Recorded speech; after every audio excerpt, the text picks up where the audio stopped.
स्त्री का घर। इमोशनल कहानी। तुम्हें कितने बार बताया है, मेरे तैयार होने से पहले मेरा नाश्ता तैयार हो जाना चाहिए। शादी के 25 सालों बाद भी मुझे क्यों बार बार एक ही बात बतानी पड़ती है लता? तुम्हें क्या है, तुम तो आराम से घर पर रहोगी, मुझे काम पर जाना पड़ता है। तुम हो कि हमेशा बेवकूफ़ों जैसी हरकत करती हो। अगर तुम यह जानबूझकर करती हो तो याद रखना, मुझसे बुरा कोई नहीं होगा। आज भी प्रशांत का पारा चढ़ा हुआ था।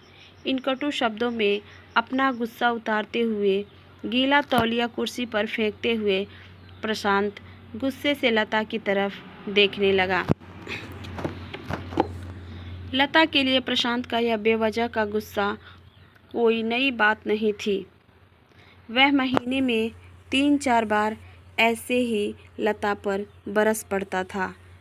पहले पहले लता उसका विरोध किया करती थी, लेकिन जब कई सालों तक प्रशांत में कोई बदलाव नहीं दिखा तो लता ने खुद को ही बदल दिया।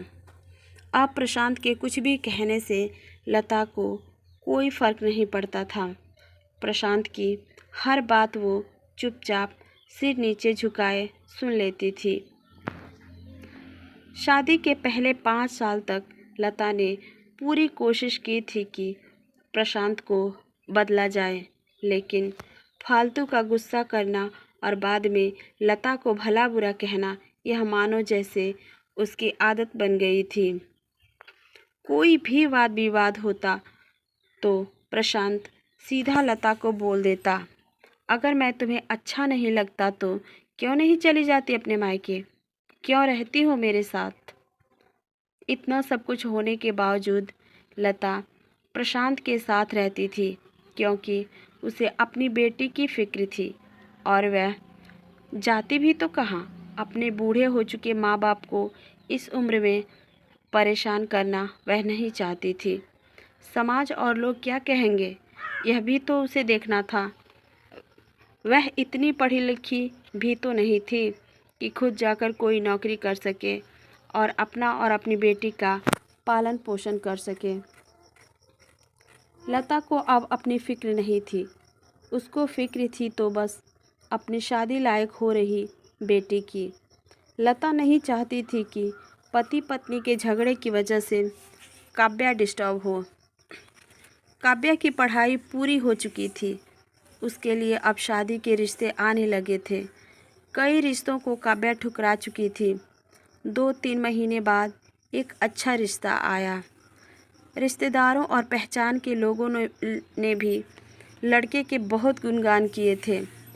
प्रशांत एक शाम अपनी बेटी के पास बैठकर उसे बताने लगा, काव्या बहुत अच्छा लड़का है, पढ़ा लिखा है, बड़ा घर है, बहुत अच्छी नौकरी है। ऐसे रिश्ते बार बार नहीं आते बेटा, इस बार मना मत करना। काव्या अपने पिता से ज़्यादा बात नहीं करती थी, शायद डरती थी या शायद नफ़रत करती थी, लेकिन आज वो अपनी पूरी हिम्मत इकट्ठा कर बोली, मुझे अभी शादी नहीं करनी है पापा, मैं नौकरी करना चाहती हूँ, खुद अपने पैरों पर खड़ी होना चाहती हूँ। हाँ तो उसमें क्या बड़ी बात है, मैंने लड़की से बात की है, वह तुम्हें किसी बात के लिए नहीं रोकेगा। तुम शादी के बाद भी नौकरी कर सकती हो, वह तुम्हें नौकरी के लिए परमिशन दे देगा।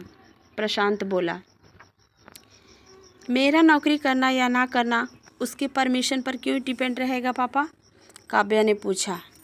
मैं कह रहा हूँ ना, तुम्हें किसी भी चीज़ की कमी नहीं होगी वहाँ। ऐसे रिश्ते बार बार नहीं आते, इसे ठुकरा मत, बहुत खुश रहोगी तुम वहाँ। प्रशांत बोला, पापा क्या मैं उतनी ही खुश रहूँगी जितनी मम्मी इस घर में खुश है? काव्या ने तंज कसते हुए कहा। आज तुम्हारी ज़बान कुछ ज़्यादा नहीं चल रही है? प्रशांत गुस्से से आंखें बड़ी करते हुए बोला, पापा मुझे शादी ही नहीं करनी है, क्योंकि शादी के बाद अगर वह लड़का आप जैसा निकला तो मैं क्या करूँगी? मुझे आपके जैसा जीवन साथी नहीं चाहिए, जो बिना बात के मुझ पर हमेशा चिल्लाए। मुझे कुछ भी अपनी पसंद का लेना हो तो 10 बार सोचना पड़े, कहीं वह नाराज़ ना हो जाए।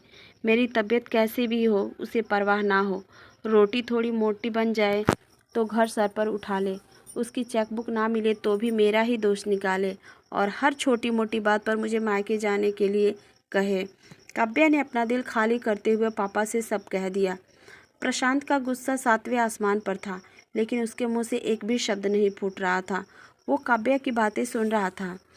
काव्या उतना ही बोलकर चुप नहीं हुई। आज पहली बार वह अपने पापा के सामने इतना कुछ बोल रही थी। पापा, आपने माँ के साथ हमेशा गलत व्यवहार किया है। आप अपने ऑफिस का गुस्सा बिना सोचे समझे माँ पर उतार देते हैं। कभी इस बात की परवाह भी नहीं करते कि उन्हें कैसा लगता होगा। आपकी बातें सुन सुन माँ ने अपना स्वाभिमान खो दिया। प्रशांत आज पहली बार अपने किए बर्तावों को महसूस कर पा रहा था। वो इतना ही बोल पाया, जो तुम्हारा मन है वो करो, मैं तो इतना बुरा हूँ ना। काव्या ने प्रशांत का हाथ पकड़ा और बोली, पापा, मुझे सिर्फ एक सवाल का जवाब दे दो। क्या आप चाहेंगे कि मेरा पति आपके जैसा हो? अगर आपका जवाब हाँ है तो कर दीजिए मेरा रिश्ता आज ही, और ना है तो मुझे आत्मनिर्भर बनने दीजिए। प्रशांत कुछ भी ना बोल पाया और वहाँ से चुपचाप बाहर चला गया। आज उसे लता के सामने जाने में शर्म आ रही थी। चलते चलते उसकी आंखों से आंसू बह रहे थे। प्रशांत आज से अपने आप को बदलने का निश्चय किया। अगले दिन से लता ने अपने पति में काफ़ी बदलाव देखा। वह सोचने लगी कि जो हिम्मत काव्या ने दिखाई है, वह हिम्मत अगर मैं पहले ही दिखा देती तो शायद आज परिस्थिति कुछ और होती। अब काव्या पढ़ लिख कर अच्छी नौकरी करने लगी थी और 3 साल बाद उसके लिए एक अच्छा रिश्ता आया। और उसकी विदाई पर प्रशांत बोला, बेटा, तू हमेशा खुश रहेगी क्योंकि तेरा पति तेरे बाप जैसा नहीं है। प्रशांत की यह बात सुनकर लता और काव्या की आंखों से आंसू बहने लगे। दोस्तों, हमारे समाज में औरतों को भले ही देवी का दर्जा दिया जाता है, लेकिन वह स्वतंत्रता नहीं दी जाती है जो उन्हें देनी चाहिए। उन्हें बचपन से ही बताया जाता है कि वह पराया धन है। स्कूल से आने में देर हो जाए तो पिटाई मिलती है।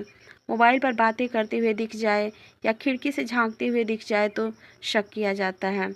माँ बाप का घर तुम्हारा नहीं है, पति का घर ही तुम्हारा है। जीवन भर यह बातें बता बता कर उन्हें ससुराल भेज दिया जाता है और एक दिन किसी छोटे मोटे झगड़े में ससुराल वालों से उन्हें सुनना पड़ता है कि इस घर को छोड़ दो और मायके चली जाओ।